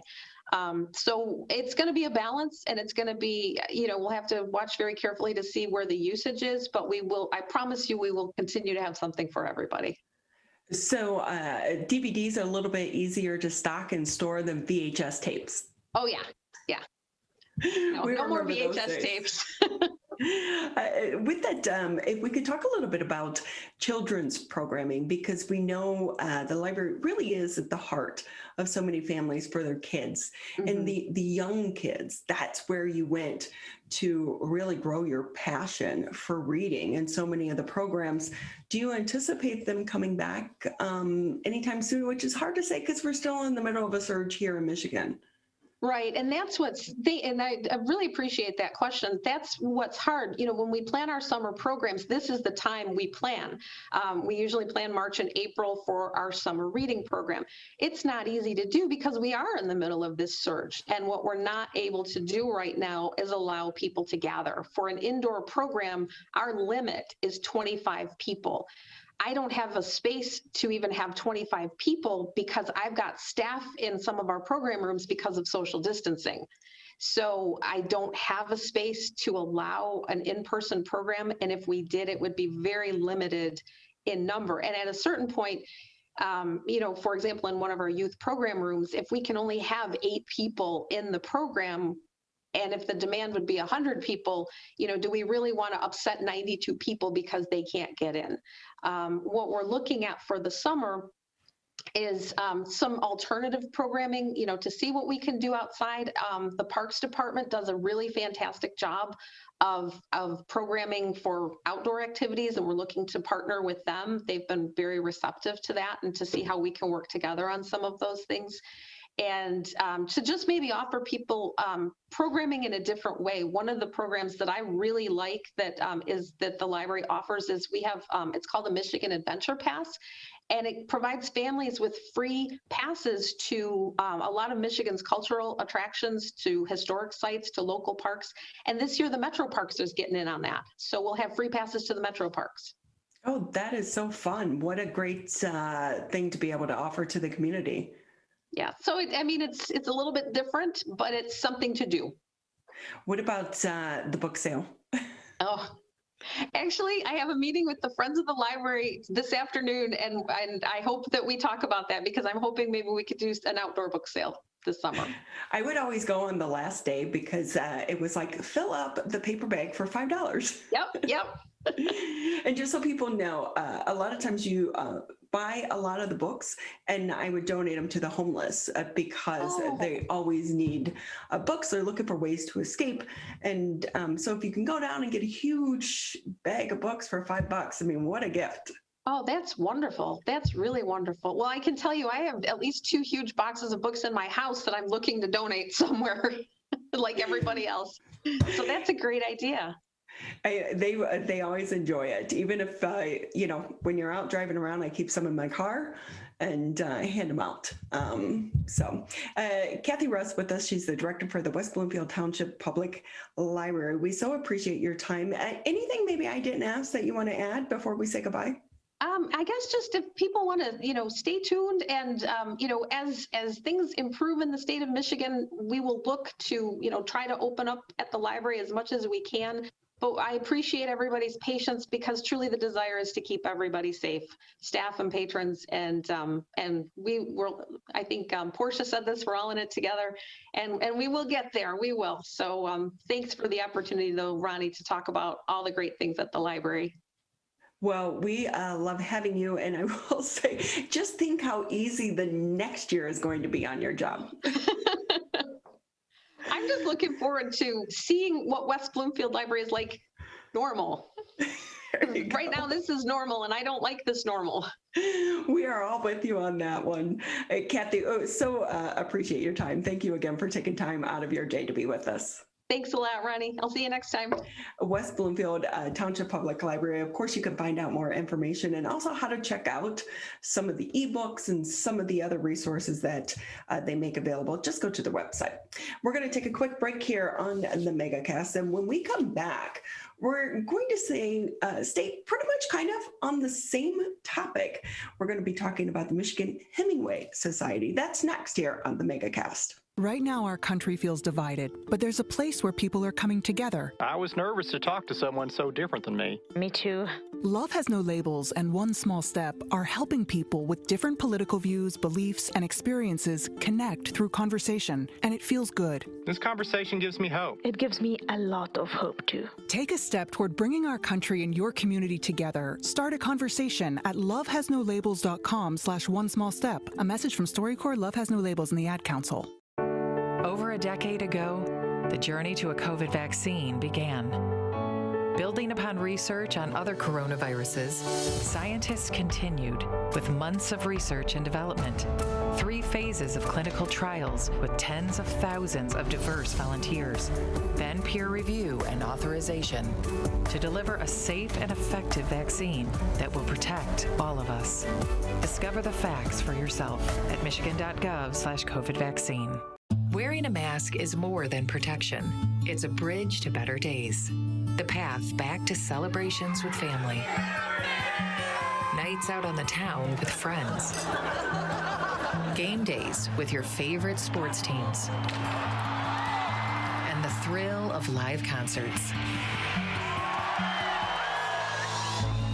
But until we can all get the COVID-19 vaccine and build community immunity, which will take time, we all need to continue to stay careful because Michigan's recovery is depending on you, and so are your family, friends, and neighbors. So even after you're vaccinated, wear a mask, avoid large gatherings, and social distance. One day in the near future, we will all be able to put this pandemic behind us. But until then, spread hope, not COVID. Learn more at michigan.gov/coronavirus. A message from the Michigan Department of Health and Human Services.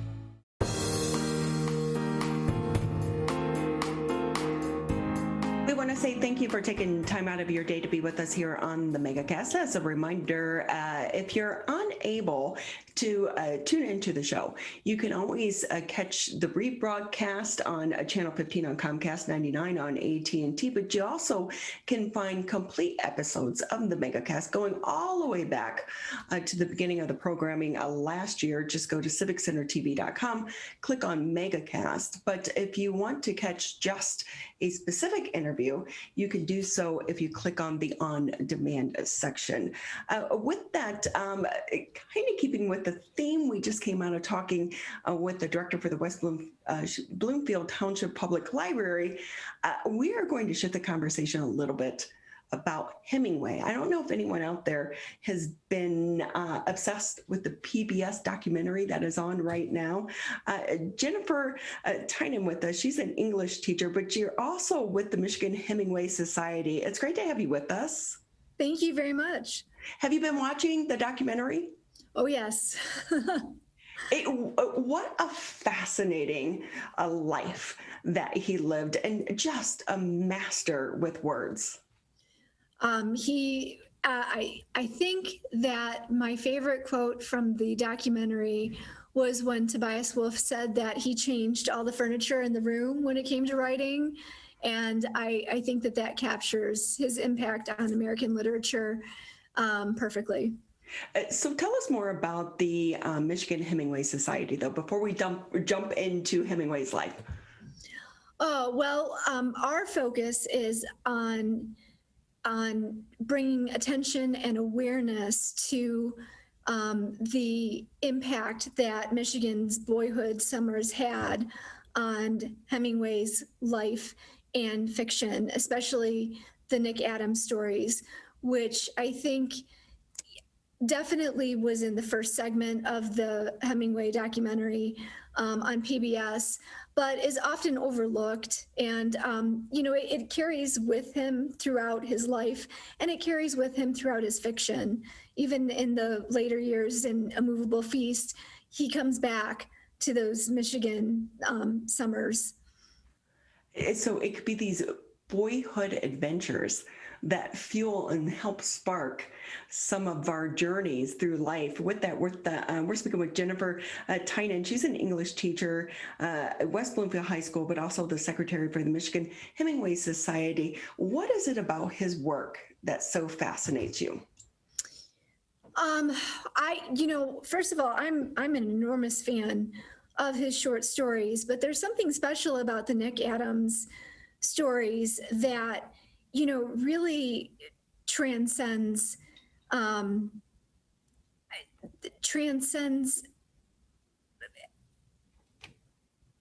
sorry to be so inarticulate. I've been teaching. I'm like that many days, but I had an extra dose of caffeine today, so I probably should have done the same. What's really interesting is that teaching here at West Bloomfield High School, I have a cross section of kids that it looks like I'm looking out over the United Nations, and so kids come from all kinds of backgrounds and all kinds of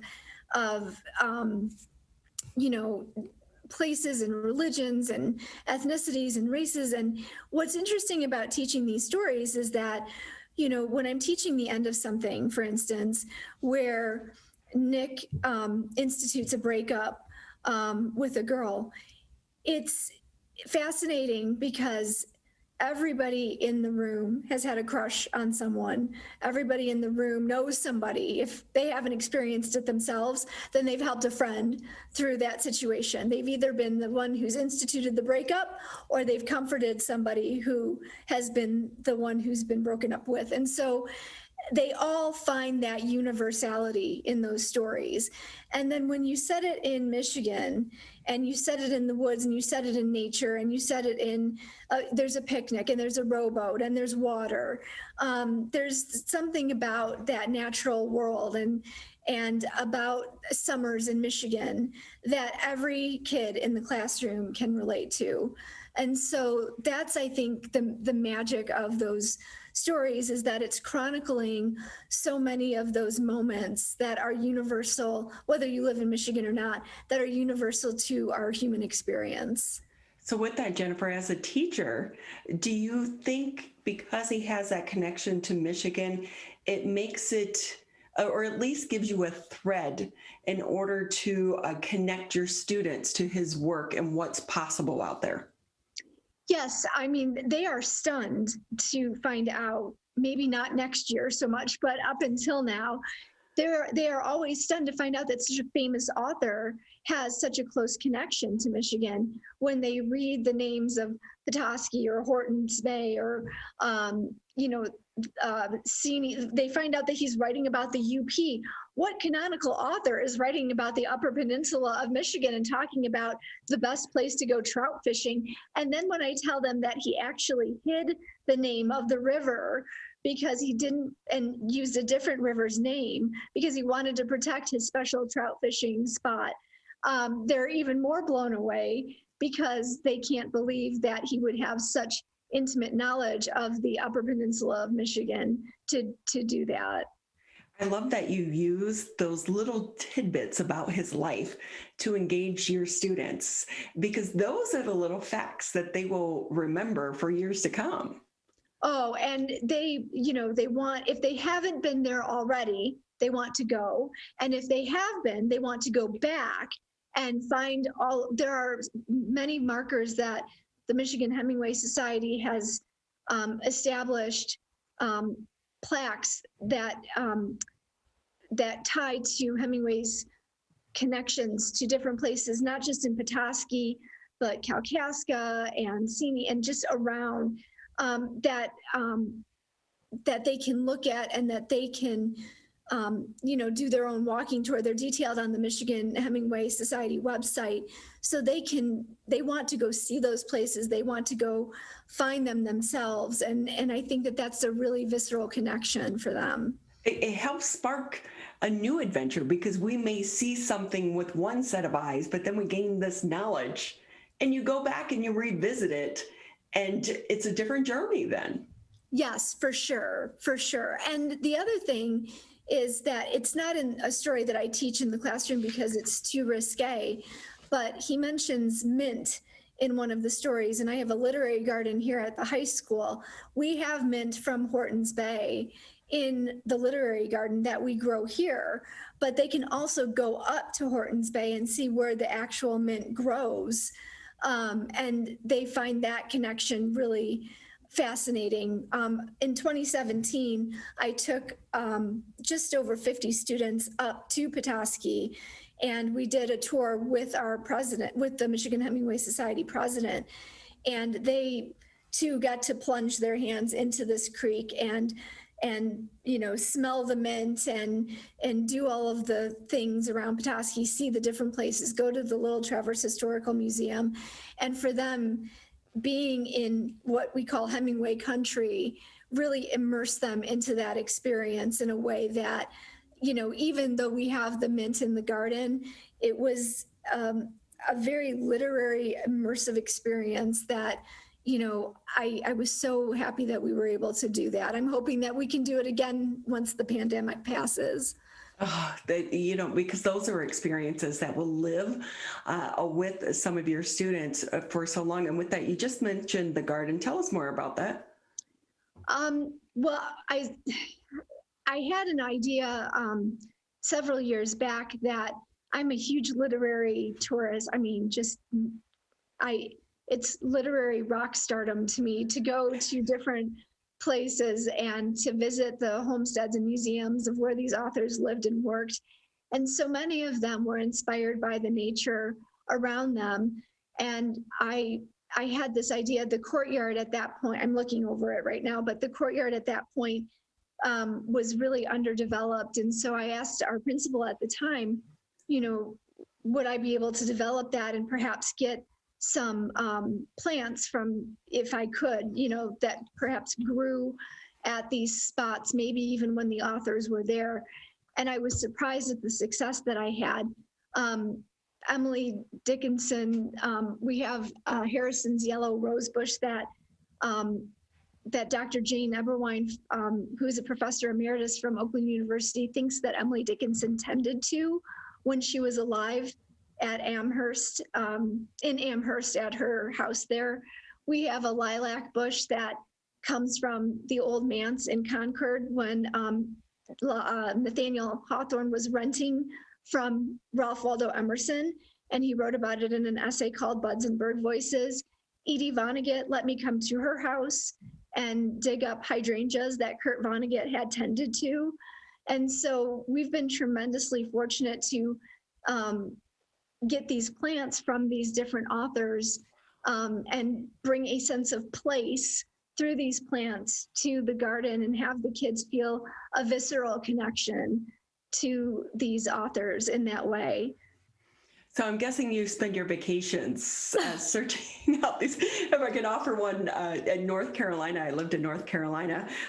Charles Kuralt, his burial spot. Oh yes, yep. I was a journalism major before I was in journalism before I was a teacher. So yeah.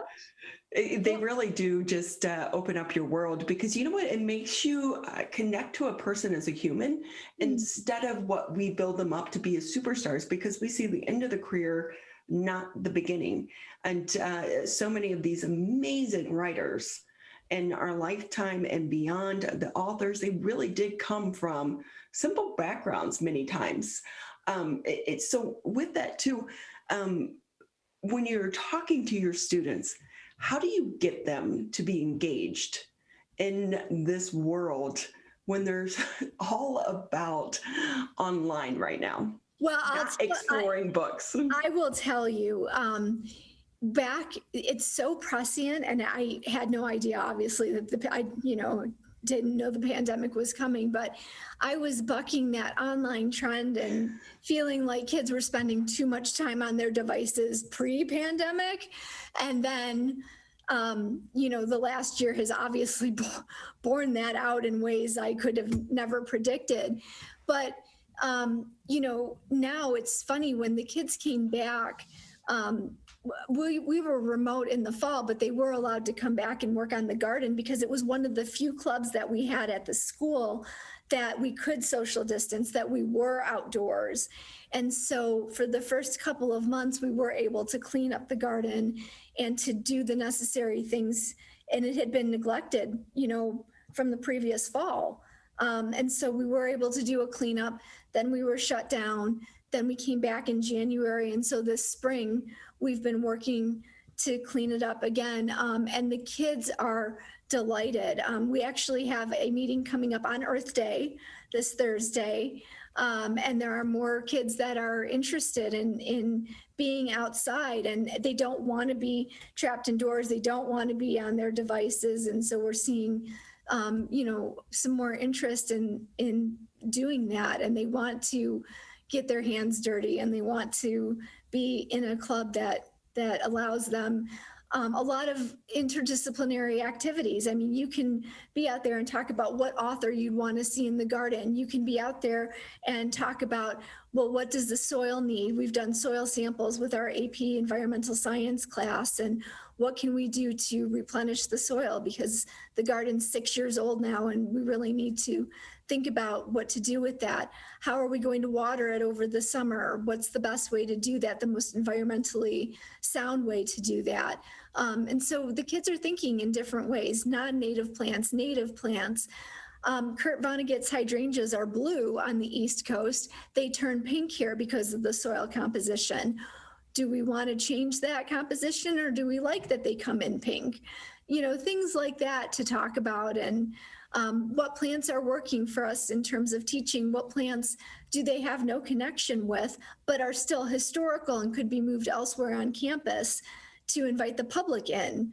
Perhaps that we could take out of the courtyard and put, in other places that are more accessible. It's about engaging the students in different ways. Jennifer Tynan with us here on the Megacast. She's an English teacher and the secretary for the Michigan Hemingway Society. With that, we do know, though, Hemingway, as so many great writers, lived a very troubled life as well. How do you try to share that story and that side of his life with your students as well? I know that you only have a few minutes because you have to get to class, but... The story of my life. Well, one of the things that the Mint, for instance, at the beginning of Summer People is almost talked about in a baptismal sense, as though Hemingway is trying to talk about Nick Adams in a way of cleansing himself, that it's, we talk about the ways mint is used in products as refreshing and cleansing and cooling, right? And that he's trying to purge himself of impure thoughts, right? So it's interesting that mint keeps coming up in a couple of the Nick Adams stories. The hydrangeas are not even mentioned in any of Kurt Vonnegut's tales. But one of the things that I've talked about with different Kurt Vonnegut scholars is that he tended to them, and I think that this is true, as a way of rebirth and growth after all of the horrors that he saw during World War II and after the mental health struggles that he struggled with and the family history. He and Hemingway actually have legacy of family mental health issues. And so you see that Vonnegut found gardening as a way of coping with mental health. And that research is borne out too for us during the pandemic. Look at how we coped last spring, and the run on seeds and the run on victory gardens and the run on that as a coping mechanism to deal with the mental health and stress of the pandemic. So it's really interesting to learn from some of these authors and what we can do to try and cope when things get difficult and make different choices in a lot of cases. Connections and life lessons to be learned. Thank you again, Jennifer Tynan, with us here. She's the English teacher at West Bloomfield High School, but also the secretary for the Michigan Hemingway Society. We know you have to run to class, but we so appreciate your time. Thank you so much for having me. And again, if you want to find out more, just Google Michigan Hemingway Society, but also the documentary that is on PBS right now as well. We're going to take a quick break here in the Megacast, just about 20 minutes left in the show. And when we come back, we are going to be talking about viewpoint. What exactly is it? That's coming up next here on the Megacast. In times like these, we have to believe in each other. And we believe that you'll do the right thing when it comes to stopping the spread of COVID. Follow the 3 W's. Wear a mask. Wash your hands. Watch your distance. And when it's your turn to get the vaccine, take your shot. It all comes down to the golden rule. Treat others the way you want to be treated. We're so close, Michigan. We can do this together. Quitting smoking can improve your health, but it also protects your loved ones from secondhand smoke. Did you know there's no risk-free level of exposure to secondhand smoke? Smoke from cigarettes, e-cigs, and hookah can travel through ventilation systems and harm those around you. So clear the air and stop secondhand smoke. Call the Michigan Tobacco Quit Line at 1-800-784-8669. A message from the Michigan Department of Health and Human Services. I want to get back to seeing my grandbabies every Sunday and smothering them with big hugs and kisses. I want to get back to football games with my boys. I want to get back to feeling and touching, connecting with the people around me. I want to get back to family dinners and my grandma's mac and cheese. I want to get back to real grocery shopping, taking my time, walking down every aisle, smelling the tomatoes and melons, having a free sample or two, or 3. COVID-19 has changed how we live and how we feel. But now, there are vaccines. And they are the first step that let us get back to feeling optimistic about the days ahead of us. It's okay to have questions. Is it safe? Should I get it? Should I wait? Now, get the facts. Learn more at getvaccineanswers.org so you can make an informed decision when vaccines are available to you. Brought to you by the Ad Council.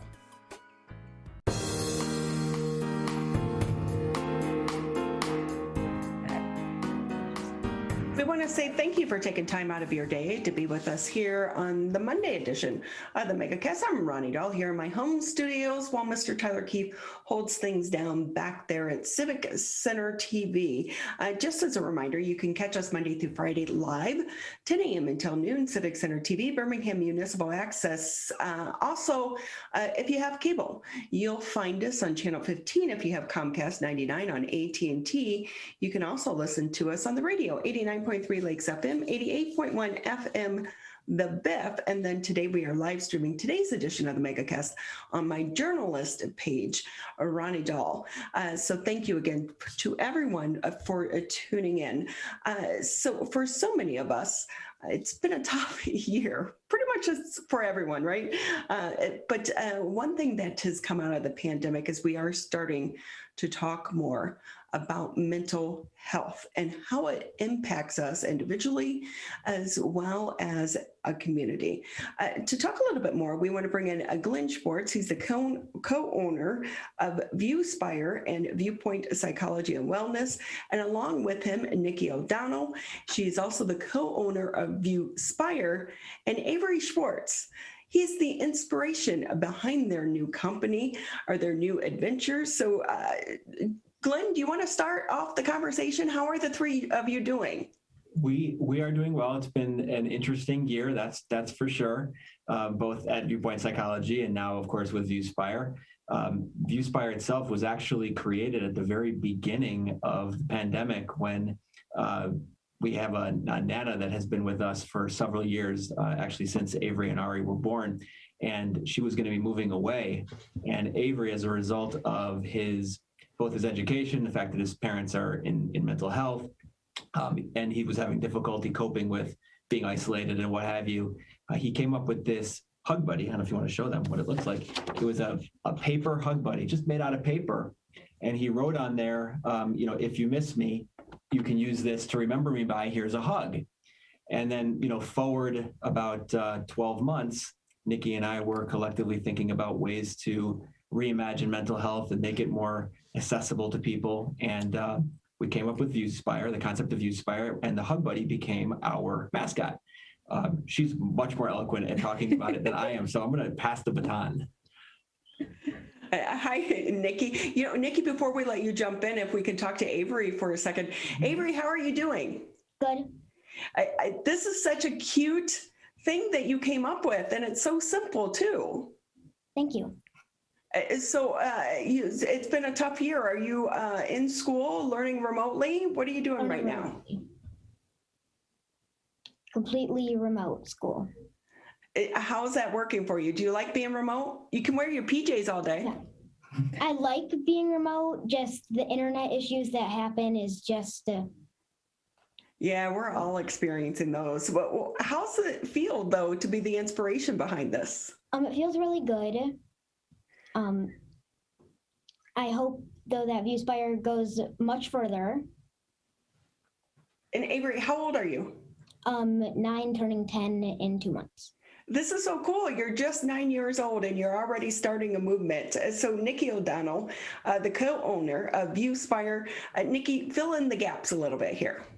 Sure. So I have the privilege of working really closely with Avery and Glenn. I'm also a child psychologist. So this has been, I tell you what, a very different job this past year. I think anybody in mental health or the helping profession, particularly if you're working with kids and teens, this has looked very different. Just the different kinds of stressors, things that people are dealing with, it's just a different level. So out of that, like you said, there's been such a need and a more of a very serious focus on how do we bring mental health to everyone. Not everyone's going to get to come and see a therapist, but everyone needs mental health care. So it's been a passion of mine forever. This is my 17th year in practice. And, through time, it was always kind of my mission, my goal at some point to get to the point where mental health was just as easy for us to, for kids to ask their parents, I need some help, I need some support, I need some tools, just as easy to ask for that as we do to go to the dentist when we have a toothache, and if we can get that moving in that direction, I think even more, the fact that mental health stigma, we're moving in the right direction, but we need to accelerate that to get to the point where we can be post-COVID and really addressing some of the trauma that this has created for us. So, as we worked together and used Avery's inspiration of the Hug Buddy, it all kind of really came together in a way that was fun and really, I think our goal of reimagining mental health, essentially rebranding it. I would love for there to be a point where it was a cool thing to come to therapy or to use the language of using coping skills and really addressing and taking care of our mental wellness. I love when you're thinking rebranding, yes, because there has been a stigma attached for so long. And we know that even on the backside of this pandemic, the trauma is going to remain for years to come. But when we're talking about the Hug Buddy, it's so simplistic in its form, but yet when we talk to anyone, we're all like, I can't wait to hug people again. Yes. Yeah, the interesting thing about that is, as part of our postcard program where we actually hand out hugs, and Nikki has an example of one, our goal is to send out 60,000 plus Hug Buddy cards. We were out the other day just handing cards out to people and saying, here's a hug. And the impact and the expressions that they were giving when they received it, it was like, okay, we know we have something here, because who wouldn't like to receive a hug that was hand drawn or hand colored by, young kids. I mean, it's amazing. Plus, on the other side, it's a little less awkward than going up and just randomly hugging strangers. We say it's the COVID safe hug. And it also really, I mean, as a psychologist, the need for connection and community now has never been greater. I mean, for all of us, not just our kiddos and our teens, but adults. And I think that, if nothing else, when we were out doing this, again, in a COVID safe way, it felt great for us and the kids. And then for everybody we met, it was like, I think we're all just so starved for that. And we're not islands, we're social creatures as humans. I think we just really, it's really important right now. How is this help spark conversations with strangers, but also with kids too? Yeah. It's funny, our designs, the things that we put on t-shirts, right? Like it's fun, it's quirky. The Hug Buddy itself is this genderless thing that, does it look like toast? Is it, like who he's got arms? He's like this square kind of like quirky, thing.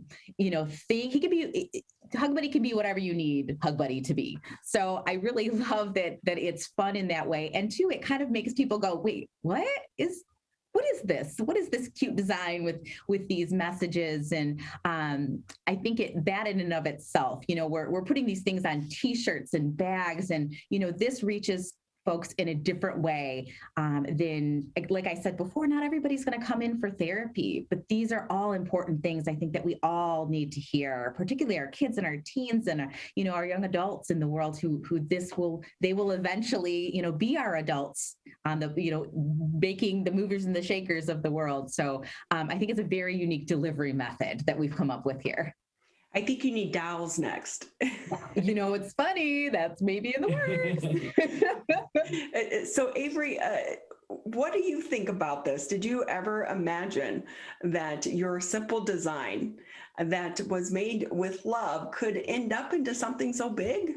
No, I did not think that the Hug Buddy was going to end up this far. I thought it was just going to be like a simple thing for my Nana. And I never thought it would end up being such a big thing and a logo of such a big website. So have you been able to talk to other kids about your Hug Buddy? Yeah, I've told most of my class. I'm thinking about sharing about it today because of what we've been doing for this. And I've shared it with a lot of other friends out of my class. He's also been quite active on social media and Etsy and Pinterest. We're becoming pretty good with TikTok and Instagram. So, before we know it, I don't know. He's going to know more about technology than I will for sure. I was just going to say that Glenn Schwartz, he's the co-owner of ViewSpire and also Viewpoint Psychology and Wellness. Avery is your son, and he's the inspiration behind ViewSpire. With that, like Glenn, the kids are so much better than we are as adults with the social media side of this. Yeah, absolutely. In fact, we're learning, every day. Nikki is really the winner as it relates to social media. I'm still in the learning stages. But yeah, I mean, every day we find out something new, and it's like, wow, you can do that, or you can post this particular thing on TikTok and get no views, but then if you go outside and you twirl a baton, all of a sudden you get like hundreds. It's just like the weirdest, things you would not expect. So we're learning, but we've got a lot of designs that we're trying to get out there, and we're doing everything ourselves. So the more that we can spread the message. The other thing that's really cool, and I like to emphasize this, is that when someone places an order, we are donating Hug Buddy postcards. So, for example, we're going to be delivering postcards to children's hospitals and other locations where they'll be distributed. So by placing an order with us, you're not only making an impact for yourself, but you're having the opportunity to make multiple impacts. In addition, every time somebody that buys something tags us on social media, we're also donating cards. So we're trying to really turn this into a movement. I think Nikki hit the nail on the head yesterday when she said we really want to have Hug Buddy cards go throughout the globe. Yeah. And it's not a hard thing for us to do. So it's just a matter of people wanting to be involved and feeling their impact. Because a lot of times with, donations or what have you, you don't really know where it's going. In this particular instance, you're going to know exactly someone's going to be receiving this virtual or this paper copy hug. So Nikki, we know that you have a background in mental health. With that, if people come across this, how can they find more information to be able to reach out to someone? Absolutely. One of the things that I'm most proud of with the Hug Buddy postcard program is that on the back of each of these cards, there's a QR code, and that will link right to our website, shopviewspire.com. And what's really neat is that, they're getting this hug. It's sort of like a chain reaction of random acts of kindness, right? The same way that when someone buys you, I'm going to pay for the person behind me's coffee at Tim Hortons, and then they keep it going. That's what we are creating here. But what's really neat is you may not otherwise ever stumble across mental health resources. But with that QR code on our webpage, we have a whole section that is resources. And these are things that are not only ways to connect with, whether it's, a really great resource like psychologytoday.com for finding yourself a therapist or a counselor.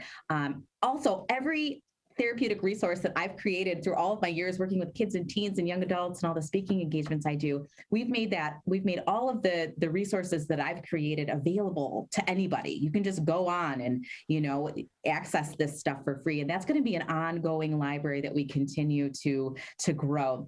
Crisis resources, all of that good stuff. So that I'm really excited about and proud of to get that into people's hands.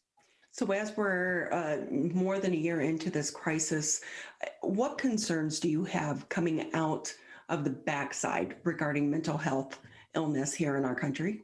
Yes. So what sort of has happened here is that we've had a generation, not just of adults, but of these kids and these young adults who are developmentally here, right? But what they were required to deal and cope with required this much ability, right? But they're developmentally just down here, and now we have a gap.